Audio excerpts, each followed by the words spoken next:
안녕하십니까 여러분. 저는 플래티어 그루비 사업부에서 사업을 총괄하고 있는 이봉규라고 합니다. 오늘 여러분 이렇게 웨비나를 통해서 만나게 돼서 너무 반갑고요. 오늘 제가 여러분에게 드릴 말씀은 D2C 고객 경험을 성공으로 이끄는 개인화 마케테크 전략입니다. 그래서 아무래도 이 D2C가 굉장히 화두가 되고 있기 때문에 이 이야기를 가지고 오늘 여러분과 조금이나마 도움이 될 수 있는 그런 시간이 되었으면 합니다. 먼저 첫 번째는 다시 한번 D2C 짚어보기라고 해서, 여기 계신 분들 물론 D2C에 대해서 잘 아시는 분들도 많이 계시겠지만 우리가 이해하고 있는 이 D2C의 비즈니스 모델에 대해서 한번 생각해 봤으면 좋겠습니다. D2C 레볼루션이라고 검색하게 되면 이 책이 굉장히 인기가 있고 많이 팔리는 것 같습니다. 서문에서 저도 굉장히 인상적으로 받은 그런 문구인데요. 플랫폼을 위협받고 있다. 사실 인터넷 초창기에도 이 이커머스 시장이 생기면서 플랫폼과 버티컬 사이트 안에서 헤게모니가 어떻게 누가 쥐고 갈 것인가, 이런 부분들이 굉장히 화두가 됐던 적이 있습니다. 근데 지금 시점에서 보더라도 상당히 그런 예상들이 플랫폼으로 이렇게까지 기울 거라고는 그 당시에는 생각을 못 했었는데요. 어쨌든 그런 와중에서도 지금 최근에 이러한 트렌드들을 보게 되면 고객과 직접적으로 연결을 만드는 이런 D2C가 굉장한 위협적인 존재로 부상하고 있고, 그 시장 규모가 5배 가까이 미국에서는 성장했다는 이런 이야기가 있습니다.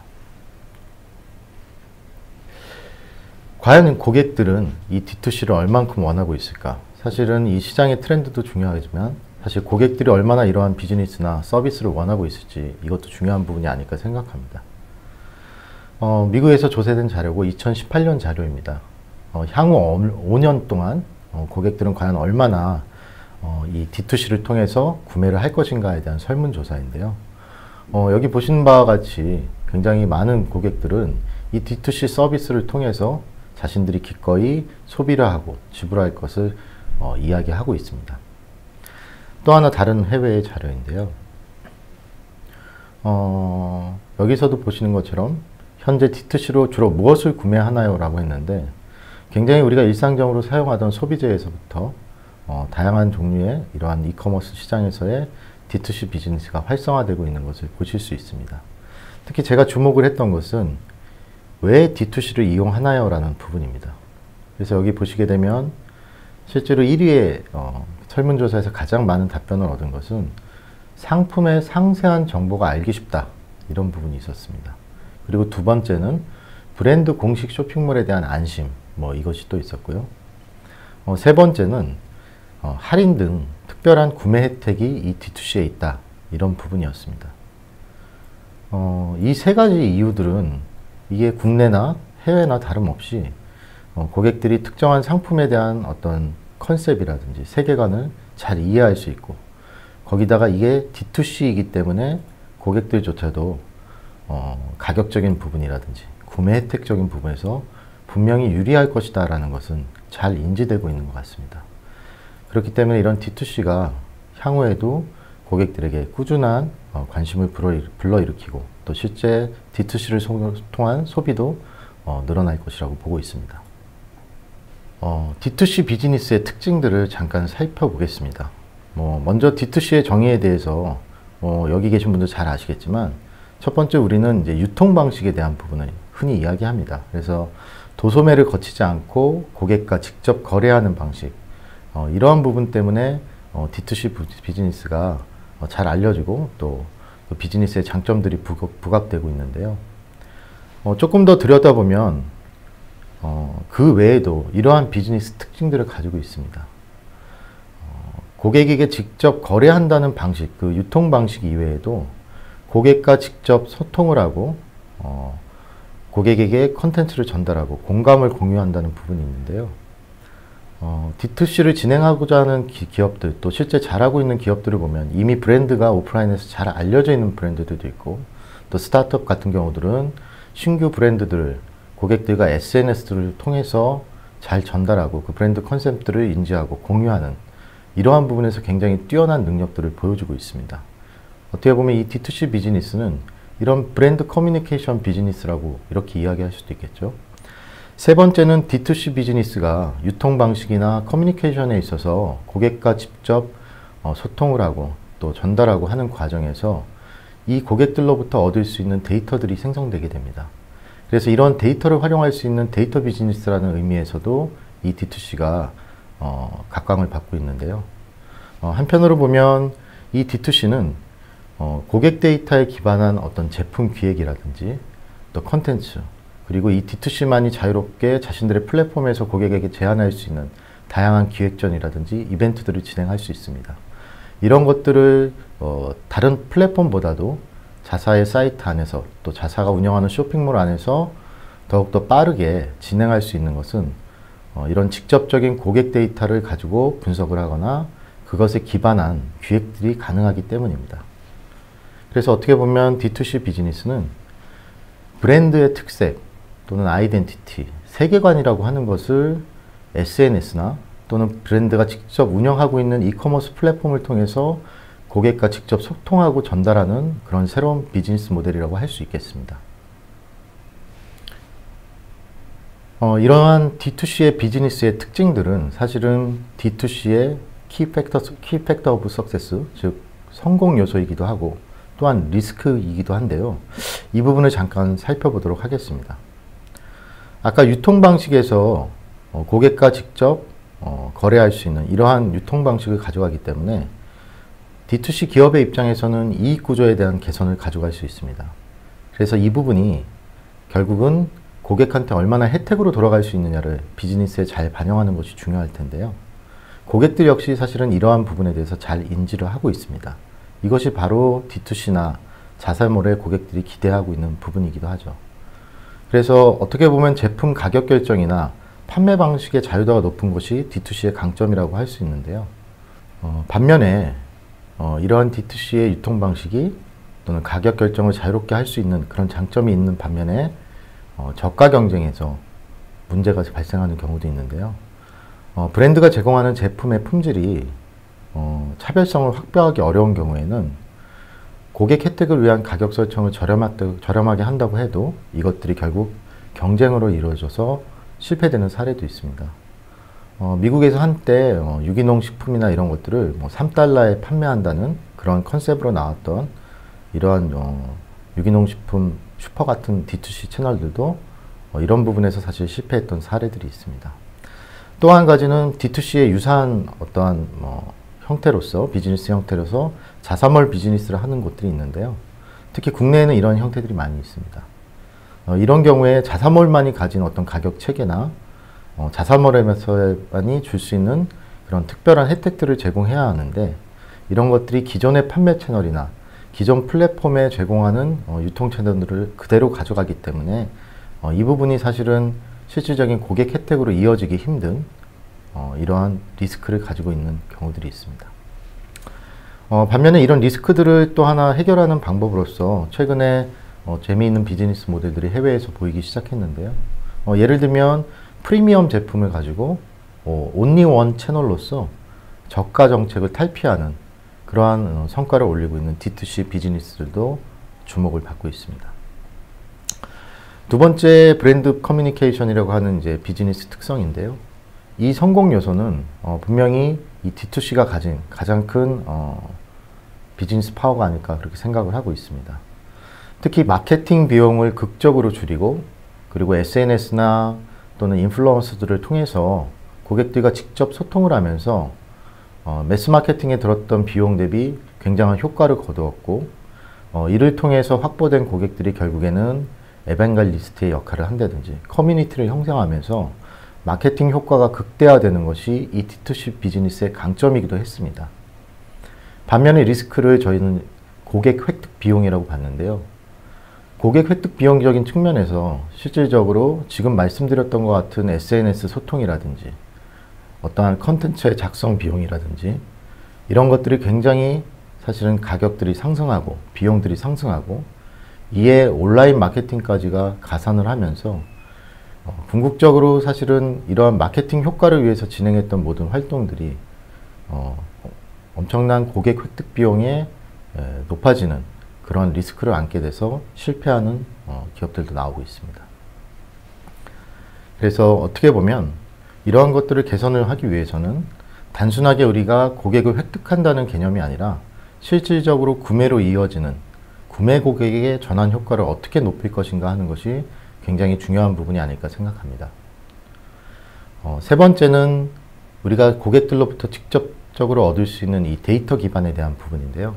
결국엔 이런 데이터 기반을 얻을 수 있기 때문에 데이터를 통한 신속한 PDCA 사이클을 통해서 고객 맞춤 서비스 또는 D2C만이 제공할 수 있는 새로운 제품 기획 이런 것들이 가능할 텐데, 반면에 사실상 이런 데이터를 확보했다고 하더라도 이것을 어떻게 활용할지에 대한 활용 역량에 대한 부분들이 사실은 많은 D2C 기업들이 고민하는 부분 중에 하나입니다.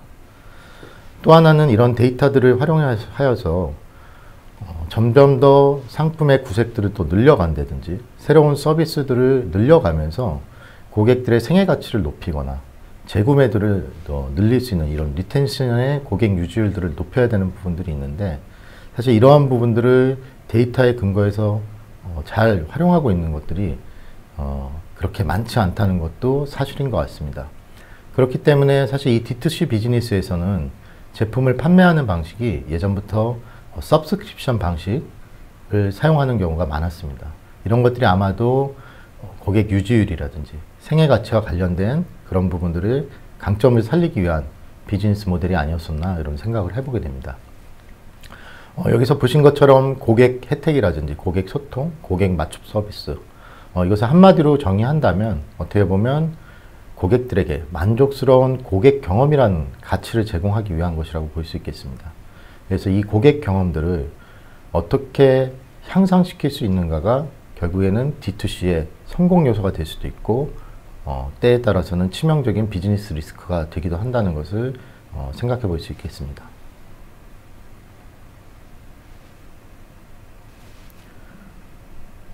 간단하게 여기까지 D2C 비즈니스의 특징이나 리스크 또는 그런 성공 요소 이런 것들을 살펴봤는데요. 여기서부터는 잠깐 전환을 해서 우리가 마테크란 무엇인지 한번 빠르게 이해하는 시간을 가져보도록 하겠습니다. 마테크란 마케팅, 흔히 마케팅이라고 하면 우리가 세그먼트 타겟팅 포지셔닝을 얘기하는데, 이를 활용하기 위한 IT 테크놀로지가 결합된 기술들을 마테크라고 하고 있습니다. 흔히 광고가 됐던 아니면 타겟 마케팅이 됐던 이런 것들이 이 마케팅 테크놀로지 안에 들어간다고 보시면 될 것 같은데요. 이러한 마테크가 각광을 받기 시작한 것은 사실은 데이터에 근거한 보다 정교한 마케팅이 가능해졌고, 또 이런 분석을 통한 또는 마케팅 액션들이 실시간으로 이루어지는 리얼타임으로 인해서 마케팅 효과를 극대화할 수 있는 부분들이 또 강조되고 있습니다. 나머지 한 가지는 최근의 트렌드이기도 한데요.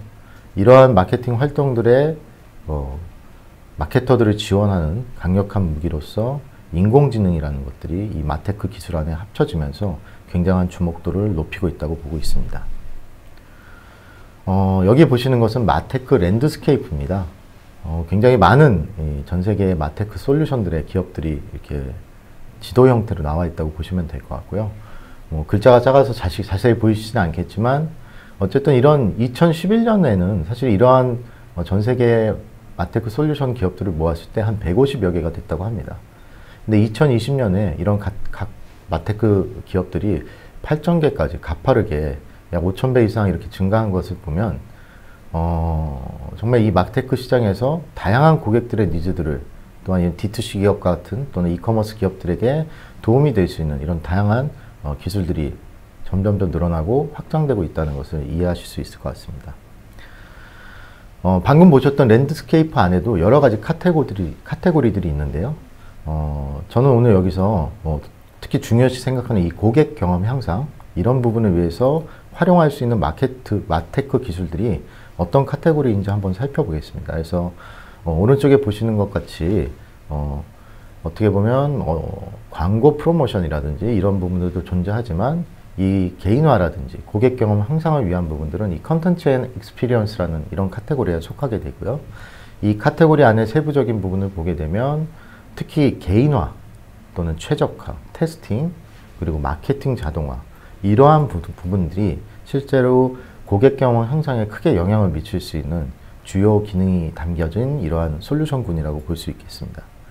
그리고 또 하나의 이러한 분류들을 크게 나누어 보면 결국에는 지금 말씀드렸다시피 데이터에 기반해서 데이터를 분석하고 고객을 분석하는 이런 분석류의 솔루션들이 있고, 이런 분석을 바탕으로 실제 고객들한테 메시지를 전달하는 등의 마케팅 액션을 위주로 하는 그러한 솔루션으로 나눠진다고 볼 수 있겠습니다. 그리고 또 하나의 분류는 우리 플랫폼의 외부에서 고객들을 유도하기 위한 광고와 같은 이 오프사이트, 아웃바운드 이런 마케팅이 있을 것이고요. 또 하나 주목받고 있는 것은 우리 플랫폼이나 서비스에 유입된 그리고 사용하고 계시는 이런 고객들을 대상으로 하는 온사이트, 인바운드 마케팅이 또 주목을 받고 있는 영역이라고 보시면 될 것 같습니다.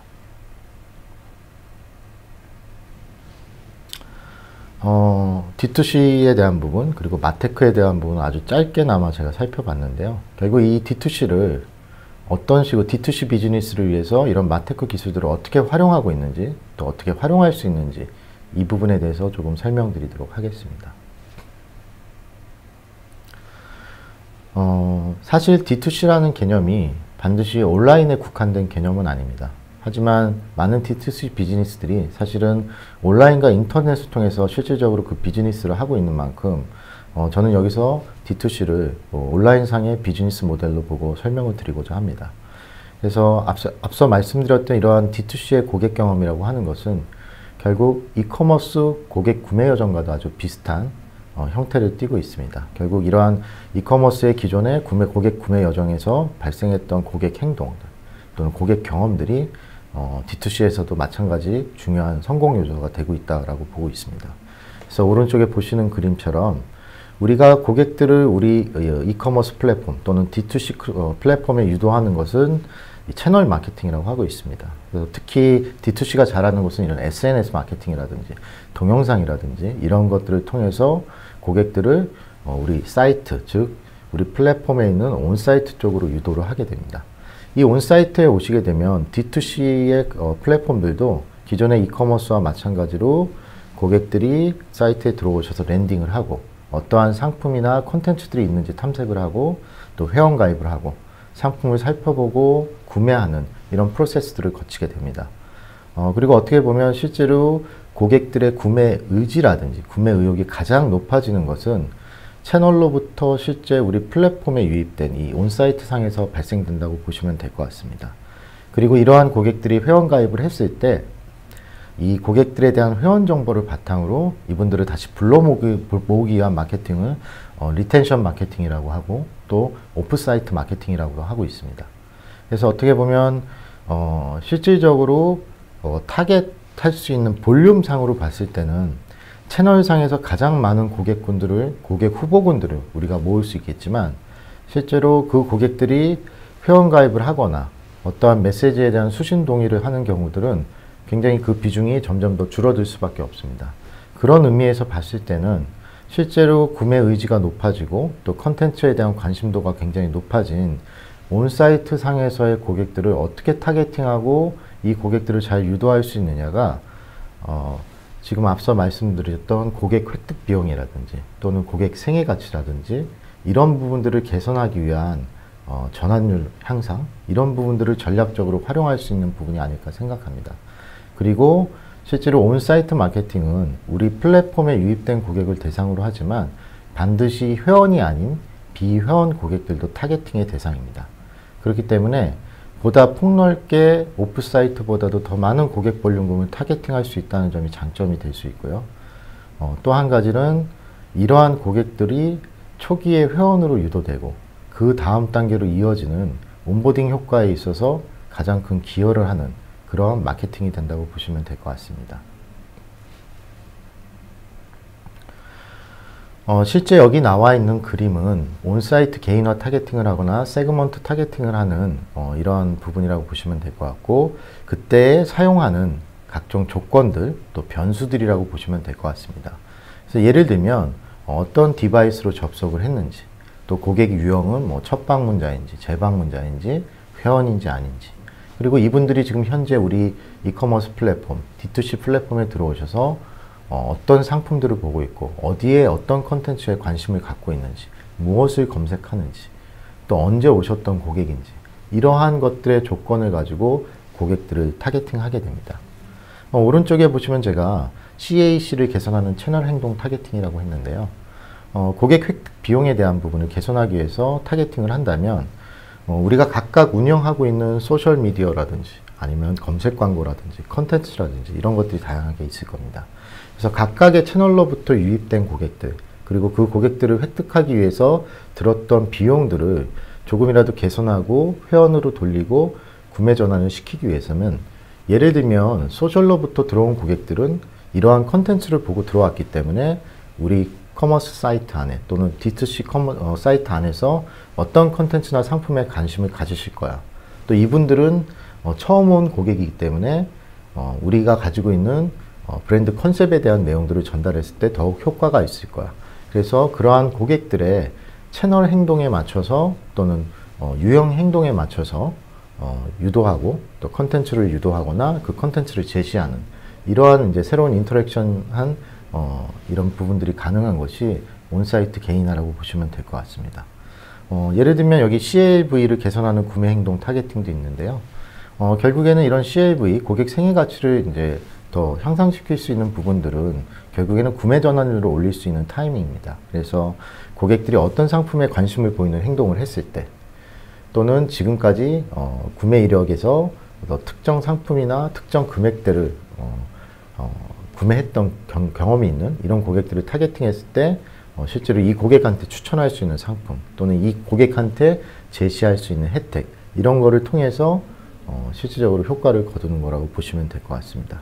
그래서 지금 보시는 것처럼 온사이트 개인화라고 하는 거는 이 고객들의 행동이나 속성, 이런 다양한 조건들을 기준으로 해서 실제로 사이트에 접속한 중에 그분들이 좋아할 만한, 또 그 고객들이 혜택을 느낄 수 있는 메시지를 실시간으로 보여줌으로 인해서 지금 말씀드렸던 CAC라든지 CLV와 같은 과제들을 해결할 수 있고, 궁극적으로는 구매 전환율이라고 하는 것들을 계속 향상시킬 수 있는 효과를 가져갈 수 있다고 보시면 될 것 같습니다. 실제로 국내에 D2C 비즈니스를 하고 있는 곳이 온사이트 개인화를 진행했던 하나의 사례라고 보시면 될 것 같고요. 여기서도 마찬가지로 구매 전환 향상을 통해서 CLV나 CAC를 개선한 사례라고 보시면 될 것 같습니다.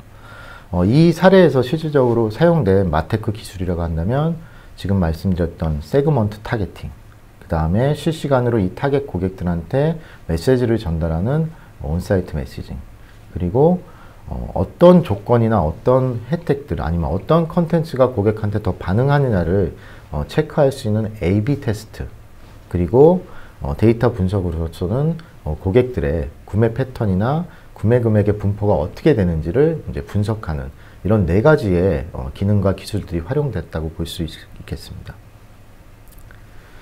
실제 이 사례를 제가 좀 설명드릴 텐데요. 이 D2C 사이트에서는 사실은 취급하고 있는 상품의 가지수는 그렇게 많지 않았습니다.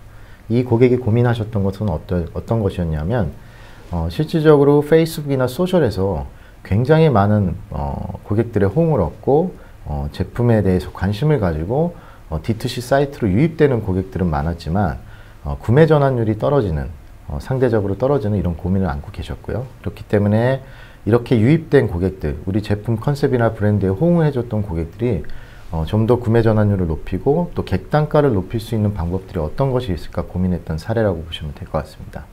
그래서 첫 번째 여기서 타겟팅한 고객들의 대상은 어떤 고객들이 대상이 되었냐 하면 장바구니에 3만원에서 49,000원까지 담은 고객한테는 지금 상단에 보시는 것처럼 5만원 이상 구매 시 5,000원 쿠폰을 지급한다는 이러한 메시지를 팝업 형태로 띄워서 보여주게 됩니다. 그래서 실제로 사이트 안에서 이런 장바구니에 이런 특정 금액을 담으신 분들이 그 순간에 실시간으로 이런 배너 팝업이 뜨게 돼서 고객들이 인지를 할 수 있게 되고요. 이때 A/B 테스트를 진행을 하셨습니다. 그래서 A/B 테스트 비율이 5대5라고 나오고 있는데요. 이 얘기는 무슨 얘기냐 그러면 이렇게 장바구니에 30,000원에서 49,000원을 담은 타겟 고객 중에 50%에게는 이런 쿠폰 메시지를 보여주고 나머지 50%에겐 보여주지 않았습니다. 그래서 이러한 테스트를 실제로 진행하는 가장 큰 이유는 빠르게 우리가 PDCA를 진행하는 것도 중요하기 때문에 고객의 반응에서 실제 성과가 나는지를 체크하는데 매우 도움이 됩니다. 그래서 요 사례에서는 이렇게 5만 원 이상 쿠폰을 지급합니다라는 메시지를 50%에게 보여주고 나머지 고객들한테는 보여주지 않았습니다. 실제 그렇게 진행을 했을 때 이 쿠폰을 지급받았기 때문에 추가 구매를 하는 업세일 구매의 전환율이 배너를 보신 분들에게는 8.7%가 나왔고, 반면에 이 업세일 이런 배너를 보지 않고 업세일을 했던 구매 전환율은 1.5%에 지나지 않았습니다. 그래서 약 4배 이상의 그런 구매 전환 효과가 나왔다고 보시면 될 것 같습니다. 그래서 이러한 고객들의 행동에 타겟팅을 해서 혜택 정보를 했더니 추가적인 이제 구매 전환이 일어나는 것을 확인할 수 있었습니다. 여기서 물론 그칠 수도 있습니다. 물론 이런 구매 전환의 성과를 본 거에서 만족할 수도 있겠지만 이 해당 D2C 고객사에서는 만약에 이 5만 원 이상 구매하는 고객들의 어떤 구매 금액의 분포를 한번 살펴보게 되면 조금 더 객단가를 높이는 효과를 가져갈 수 있지 않을까, 이런 생각을 하게 됩니다. 아니, 무슨 말씀이냐 그러면 실제로 우리가 49,000원, 3만원에서 49,000원까지 장바구니에 담은 고객들 중에 5,000원을 준다고 해서 5만원 이상 구매하는 고객들은 어떤 고객일까 상식적으로 생각을 해보면 아마도 5만원에 굉장히 근접한 금액대의 사람들이 5,000원 쿠폰을 지급을 하니 예를 들면 한 만원어치 아니면 뭐 2만원어치 이렇게 더 사지 않을까, 이런 생각을 할 수 있었는데요. 근데 실제로 이렇게 업세일 구매하는 분들의 분포를 보다 보니까 상당한 부분에서 이 8만원 이상, 예를 들면 49,000원을 담았다가 3만원 이상 구매하시는 그런 구매 분포를 확인할 수 있었습니다. 결국에는 이런 부분들이 확인되게 되면 이 5만원 이상 구매 시 쿠폰을 지급하는 데서 그치는 것이 아니라 이 다음에는 온사이트 상에서 이 쿠폰을 지급받는 분들이 함께 구매하는 좋은 상품이라는 것을 제안할 때 가장 적정한 금액대가 어떤 금액대의 상품인지를 제안을 할 수 있게 됩니다. 예를 들어서 이런 부분들이 데이터에 근거하지 않는다면 우리는 흔히 예를 들면 이런 쿠폰 지급 시 10,000원 정도의 상품을 더 제한하면 되지 않을까, 이렇게 단순하게 생각할 수도 있을 텐데요. 고객들의 이런 데이터 분포를 살펴보게 되면서 실질적으로 어떤 금액대의 상품을 추천하는 것이 적정할지에 대한 것을 보게 됐고, 그로 인해서 조금 더 업세일을 하거나 객단가를 높이는 효과들까지도 가져갈 수 있다는 게 이 사례에서 굉장히 공부해야 될, 또는 우리가 참고해야 될 부분이 아닐까 생각을 합니다. 그리고 또 한 가지 중요한 것은 저희가 사실은 이런 최종 구매 금액 분포라든지 뭐 이런 것들을 확인하는 과정들은 사실상 이 데이터를 바라보는 가설을 어떻게 세울 건지도 굉장히 중요한 부분이 되겠습니다. 그래서 우리가 사실 모래알 같은 데이터들을 모아서 분석해서 인사이트를 얻고자 하면 굉장히 어려운 부분이 있겠지만, 지금 보시는 사례처럼 우리가 추가 구매를 유도하는 고객들에게 쿠폰을 지급했지만 그 쿠폰 지급 이후에 어떤 가격대의 상품을 추천하면 좋을 것인지라는 이제 새로운 과제 도출을 통해서 그에 맞는 분석을 하게 된 사례이기도 합니다. 그래서 특히나 이런 D2C에서 우리가 데이터를 활용하거나 마테카를 활용하는 데 있어서는 마케터 분들이나 분석가 분들이 실제 고객들에게 혜택이 될 수 있거나 또는 비즈니스적으로 우리가 도움이 될 수 있는 부분에 가설이라고 하는 것을 잘 세우고 그에 맞는 분석들을 해나가는 것이 굉장히 중요한 것이 아닌가, 이런 생각을 하고 있습니다. 이 외에도 D2C의 장점 중에 하나는 신속한 PDCA를 진행하는 것인데요.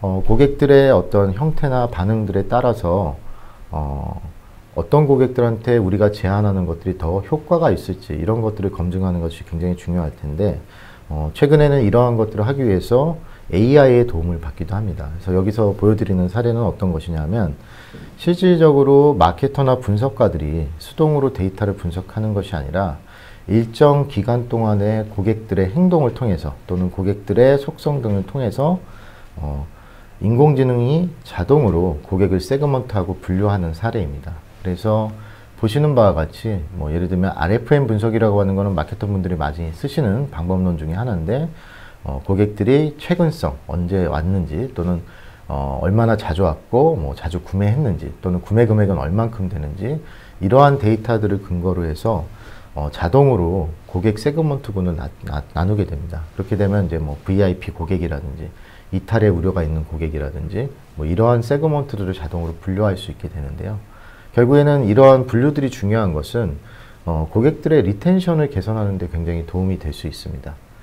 예를 들면 VIP 고객에 속했던 고객이 뭔가 이탈 우려를 이탈할 수 있는 고객으로 변동이 됐다든지 또는 이탈 고객이었지만 이탈 고객이라고 생각했었는데 VIP 고객으로 이제 변화가 있는 고객이라든지 이러한 것들을 AI가 자동으로 분류를 해주고 마케터들은 각각의 세그먼트에 맞는 적정한 메시지를 통해서 고객들과 커뮤니케이션을 하고 그에 따른 실행 역량들을 강화할 수 있는 점들 이러한 것들을 사람이 직접 하는 과정들을 거치는 것이 아니라 아래에 보시는 것처럼 AI가 데이터를 스스로 수집하고 분석하고 그 결과 도출을 하게 되면 마케터는 그 결과에 맞춰서 어떤 메시지를 어떤 고객한테 보낼 것인지 또는 어떤 메시지로 고객의 호응을 얻어낼 것인지 이러한 부분들을 손쉽게 진행할 수 있기 때문에 여러한 그 운영 리소스에 대한 효율을 크게 가져갈 수 있는 것이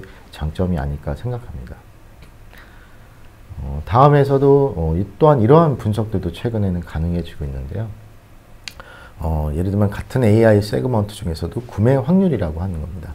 어떤 의미냐 그러면 실제로 우리 D2C 사이트를 방문하고 사용하시는 모든 방문자나 사용자들을 대상으로 해서 이 고객 행동이라든지 속성 데이터들을 딥러닝이나 머신러닝을 통해서 분석하고 이에 따른 이제 구매 확률이라는 걸 구하게 됩니다. 그래서 우리 사이트에서 뭔가 제품을 구매 확률이 높은 사람들, 반대로 구매 확률이 낮은 사람들, 이런 사람들의 군들을 세그먼트들을 자동으로 작성할 수 있게 되는 건데요. D2C에서 굉장히 중요한 것은 새로운 제품 기획 또는 기획전, 이벤트 이런 것들을 고객 맞춤형으로 지속적으로 제공하는 것입니다. 그런 것을 진행할 때도 새로운 제품 기획이나 제안에 대해서 이러한 구매 행률 세그먼트별, 예를 들면 구매 확률이 굉장히 높은 80%에서 100%에 해당하는 고객들이 새로운 제품 기획이나 제안에 더 반응을 할지, 또는 구매 확률이 낮은 군에서는 새로운 제품 기획에는 전혀 반응이 없는지, 이런 것들을 실제 테스트하고 진행해 볼 수 있는데, 마케터 입장에서 이 구매 확률이 높은지 낮은지 자체를 분석하거나 도출해 내는데 사실은 리소스를 많이 들이거나 또 사람이 직접 했을 때는 적정한 결과를 얻을 수 없기 때문에 AI가 분석된 결과를 토대로 새로운 제품 기획이나 제안에 대한 각 세그먼트들의 반응을 체크할 수 있습니다. 또 밑에 보시는 그래프는 어떤 것을 의미하냐 그러면, 예를 들면 7일 전에는 구매 확률이 20%에서 40%에 해당하는 고객이었지만 오늘 시점에서 구매 확률이 60%에서 100% 사이로 변동된 고객은 얼마나 있을까를 이제 추출해내는 것입니다. 즉, 구매 확률이 낮았다가 지금 시점에 변동이 있던 사람들, 또는 구매 확률이 높았다가 구매 확률이 낮아진 사람들, 이런 것들을 저희가 타겟팅할 수 있다는 말씀인데요. 이게 무슨 얘기냐 그러면, 예를 들면 D2C에서는 이런 신규 제품을 출시하거나 신규 제품에 대한 프로모션을 진행을 했을 때 이 부분이 시작된 이후에 고객들의 반응이 어떤지, 실제로 이 구매 확률 구간의 분포나 거기에 속하는 고객들의 변화가 있는지, 이런 것들을 손쉽게 살펴볼 수 있는 것도 굉장한 도움이 될 수 있다고 보고 있습니다. 그래서 결국에는 우리가 빠르게 기획하고 또 실행하고 그걸 체크하고 액션하는 데 있어서 분석하는 데 있어서 이러한 AI가 제공하는 툴들이나 기능들을 활용했을 때 보다 효과적으로 업무들을 진행할 수 있는 것들이 D2C 비즈니스의 강점을 늘려갈 수 있는 부분이 아닐까 생각을 하고 있습니다. 오늘 굉장히 짧은 시간이지만 저희가 이렇게 D2C 비즈니스 모델에 대해서 한번 생각을 해보고 또 마테크에 대해서도 살펴봤고, 그 마테크를 통해서 실질적으로 고객들한테 제공할 수 있는 개인화, 또 고객 경험을 향상시킬 수 있는 방법론들을 몇 가지 사례와 더불어서 살펴봤습니다.